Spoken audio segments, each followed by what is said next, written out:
Bonsoir à tous. Nous sommes le 10 mai, donc J-1 par rapport au déconfinement. Euh, cette vidéo va s'appeler, je pense, analyse et points sur la situation. Autocritique aussi, un peu, je pense. Donc j'ai fait beaucoup de vidéos. Je les ai regardées. Donc j'ai fait beaucoup de vidéos depuis le déconfinement, je parle. Alors c'est sûr que mes vidéos, elles sont pas bonnes du tout. Donc c'est pour ça qu'elles n'ont pas été beaucoup visionnées, je pense. Mais c'est pas que à cause de ça. Bon, moi, je vous ai déjà dit, je suis pas un pro de la communication personnelle. Je ne suis pas un pro de YouTube. Néanmoins, je suis très content de les avoir faites pour deux raisons. Tout d'abord, au niveau personnel, ça m'a fait du bien car ça m'a permis de rester actif. Deuxième raison, au niveau de ma société, ça m'a permis de me préparer pour une reprise qui va être complexe. Au niveau de la forme, d'ailleurs, c'est peut-être une bonne chose que ça soit mauvais, parce que comme je dis énormément de choses, je pourrais être copié et générer de la concurrence. Mais je dirais que je m'en fiche, au contraire. Je dis souvent que j'ai 5 ans d'avance.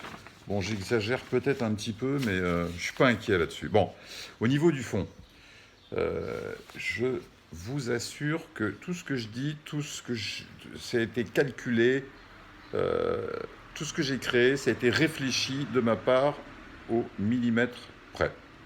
Voilà.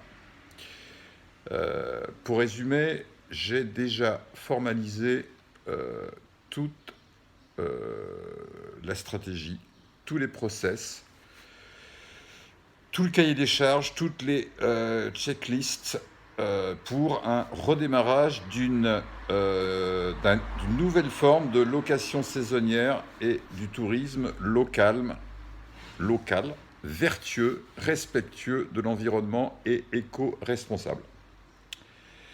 Je pense que beaucoup de choses dans le tourisme vont certes revenir comme avant, mais en même temps, il va y avoir également énormément de changements. Alors qu'est-ce que je constate aujourd'hui? Il y a une sorte de sidération, de panique et aussi de changement, c'est chez les principaux acteurs qui œuvrent dans le tourisme et la location saisonnière. Et j'entends n'importe quoi, j'entends Made in France, Made in France, Made in France, consommer local, consommation de proximité, bon, n'importe quoi, parce que quand je regarde, par exemple, actuellement, on a droit à des déplacements de 100 km, et je me suis amusé à regarder Marseille 100 km, il n'y a rien. Il n'y a rien, il n'y a que des gens qui n'auront pas les moyens. Et je veux dire, ils ne vont pas venir faire du tourisme et de l'hébergement à Marseille. Peut-être un peu de tourisme, mais ça va être que dalle. Il n'y aura pas, comme d'habitude, les Américains, les Chinois, les Australiens. En tout cas, on ne peut pas compter là-dessus, quoi. C'est très clair. Alors, je constate aussi qu'il y a beaucoup de loueurs en Airbnb qui vont arrêter pour faire de la location classique, de longue durée, voilà. Et peut-être qu'il y aura aussi un changement. Peut-être que le business de la location courte durée va se professionnaliser. Je parlais de ça dans une autre vidéo. Vous voyez, par exemple, j'ai écouté. D'ailleurs, vous pouvez le faire, c'est intéressant.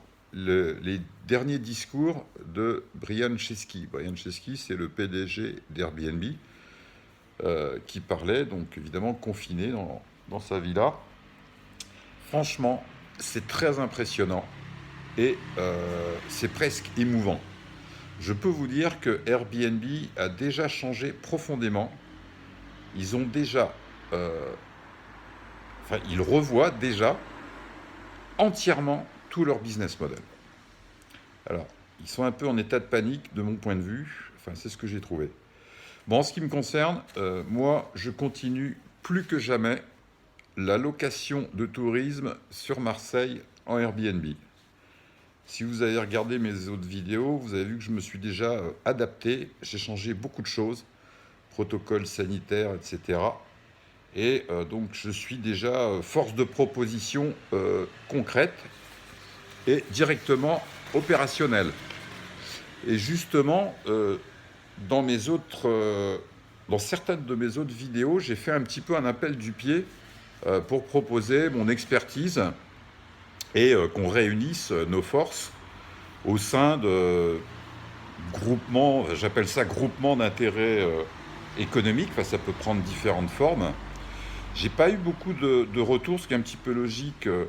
Bah, je suis pas très connu, je suis une petite société, et puis en fait, on connaît surtout pas les futures ordonnances par rapport aux ouvertures des hôtels traditionnels, des restaurants, des bars, etc. Pour l'instant, on ne sait pas. Bon, après, il y a les gens, peut-être aussi, ont gardé un peu leur vieille méthode, les réflexes, habitudes. Jusqu'à présent, ça a toujours marché, il n'y a pas de raison que ça change. Bon, moi, je pense qu'il y a beaucoup de choses qui vont marcher. Euh,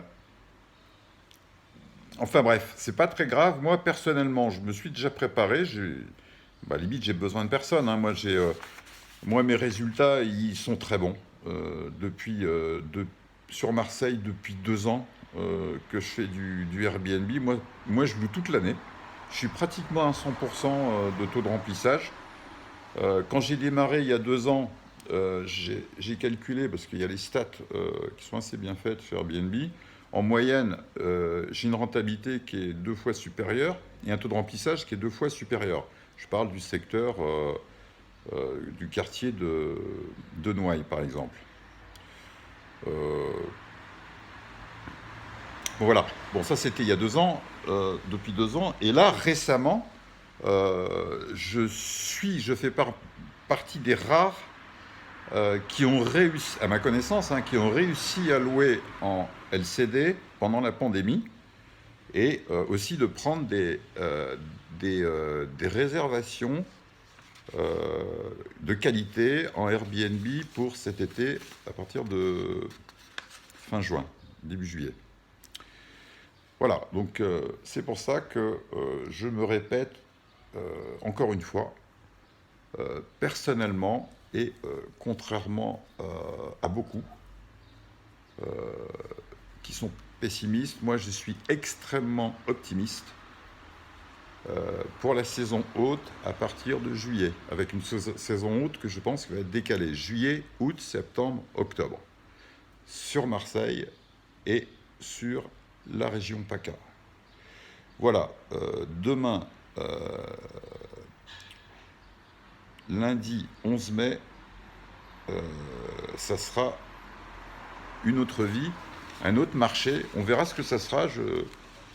Je ferai moins de vidéos, évidemment, puisque je serai tout le temps sur... Enfin, il n'y aura plus de fermeture administrative, donc je pourrai vaquer à mes occupations habituelles, mais je reviendrai vers vous pour... Et puis je ne serai pas tout seul cette fois-ci. Je ferai des vidéos et j'interviewerai beaucoup de monde. Donc mes vidéos seront meilleures. Voilà. Allez, à très vite.